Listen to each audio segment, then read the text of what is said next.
Hi, it's me, Eggnog, and I'm here to give a sort of spoiler-free review of the brand new 2026 sci-fi thriller Disclosure Day, notably written, or at least in part written and directed by my GOAT, you know him, you love him, Steven Spielberg. The film stars Emily Blunt, Josh O'Connor, Colin Firth, and Coleman Domingo. And to just loosely describe it, it's about a sort of ex-government security expert, whistleblower trying to expose truths about extraterrestrial life to the public, with the help of a meteorologist who is also experiencing sort of bizarre extraterrestrial phenomenons, all while they're both pursued by a dangerous, mysterious shadow government. And even just like explaining that plot to you, like it's very hard not to see this film as a sort of synthesis of Spielberg's whole career to this point. The sort of shadow government conspiracy feels right at place in films like Munich, Minority Report, and maybe the first half of E.T., and there's this idea of being chased and being pursued that feels very reminiscent of early works like Duel and the Sugarland Express, and there's even a couple action sequences that felt very reminiscent of sort of the really grounded, really awesome stunts we saw in Raiders and The Last Crusade. Of course, though, the easiest comparisons to make are to the Alien films, E.T., War of the Worlds, and most particularly Close Encounters of the Third Kind. I think as a really surface level view, you could read this film as almost a reinterpretation of Close Encounters for a more contemporary day and age. They're all very much in conversation with each other. And I don't say this in a derogatory way. I am in no way accusing Steven Spielberg of just playing the hits so we can all go and Rick Dalton at the screen. This is much more than that. This is an aged filmmaker looking back at his career and trying to sort of, in a way, summarize all the issues he's sort of been grappling and presenting us with, combining them and re-tackling them, but with maybe a more mature or certainly more aged perspective. And the film itself, I mean, it looks great. To nobody's surprise, it sounds great. This is the great Janusz Kaminski, a longtime partner with Spielberg. I believe they've been collaborating since, I want to say, Saving Private Ryan, but that could be wrong. But yeah, the film looks great. There's a real depth to the image. There's a very kinetic sense to the action, and in the more emotional, somber scenes, there's a space to feel emotion. And of course, score by John Williams. The fact that there's a Steven Spielberg, John Williams film in the movie theater right now should be reason enough to watch it. It certainly was for me. I don't know how many more times we're gonna see them collaborate. This might be the last time, tragically. I hope it's not. But this is a pairing that we need to get the most out of while we still can. But yeah, to nobody's surprise, looks, sounds, feels great. This is a mature filmmaker who is very self-assured and confident in his own abilities, and you can feel that in every frame. It's been interesting, just last week with Backrooms and Obsession, there's all these new filmmakers doing all this exciting new stuff, but I must admit, I loved Obsession. I haven't seen Backrooms yet, but I'm sure I'll love it. It's nice to see a real classic old man filmmaker come and, in a way, sort of show us how it's done. Anyway, let's get on to the performances. Emily Blunt, holy shit, this is a great performance. Really makes the whole movie, and the movie kind of rests on her shoulders, and she really delivers. Certainly there's shades of Richard Dreyfuss in Close Encounters in her character, particularly in the way they're both sort of reluctantly chosen for bigger, grander things.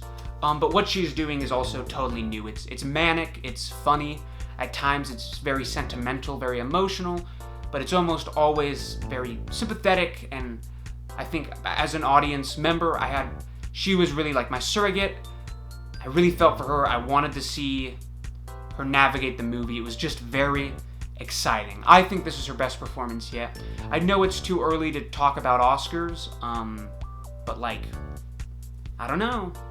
might want to put some stock in the Emily Blunt Oscar campaign. Josh O'Connor. I don't know. I have a lot of stock in Josh O'Connor. He's like one of my favorite actors working right now. You may or may not know, I don't know if I've talked about it in a video before, but Kelly Reichardt's The Mastermind is one of my favorite movies of like the last 10 years by a significant margin, and I think he's incredible in that. He's incredible in Challengers, and he's just not bringing it for me here. He's playing very straight. He kind of starts the story in media res. He knows a lot more than the audience, and maybe it's that, maybe it's just that, but there's something in the performance that I found rather alienating. No pun intended there. I did write that. And everyone else is fine. Colin Firth is a serviceable villain. He's got a bit of menace, he's got a bit of motivation, but ultimately kind of just feels like an evil man in a government suit. Coleman Domingo, kind of the real letdown of the film for me. He has one great monologue where he really delivers it with a lot of emotion, but on the whole, he just isn't given a lot to do. Most of the film, he's just kind of walking around and just talking on a phone. It's just a bummer. I think he's one of the best actors working right now, and I can definitely imagine a version of this film where he's just given so much more to do. But yeah, Emily Blunt really steals the show. Everyone else is fine. Really, if the film has any single issue, it just presents too much. It's a little too big for its own good.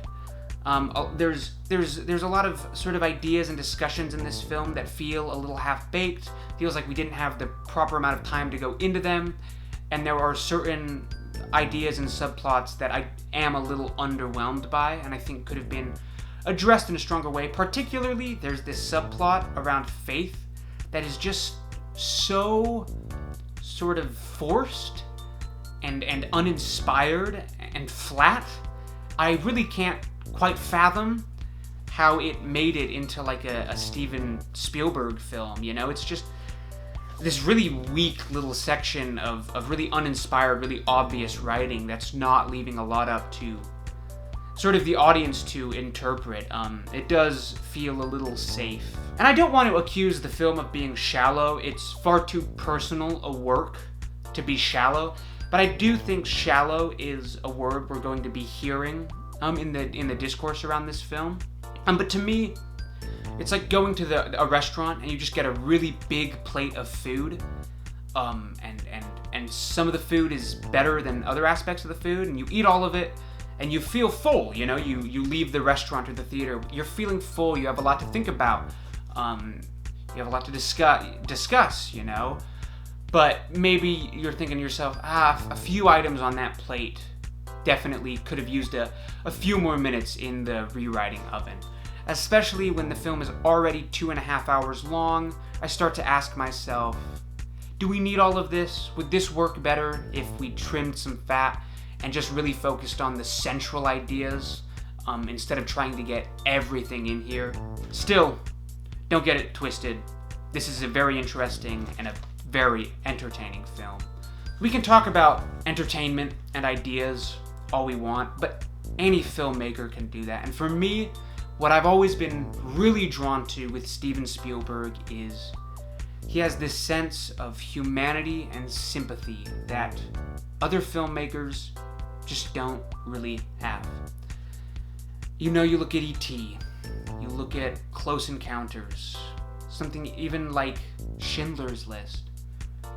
These are human films that really bring you to tears, and I don't think this film quite lives up to that, but there is this moment, and maybe we're getting into spoilers here, at the end of the film where there's this sort of idea of a universal truth, of something that, despite maybe what it means, what it implies, how we are even going to address this, it does unify completely this world that has so much discourse and hate within it.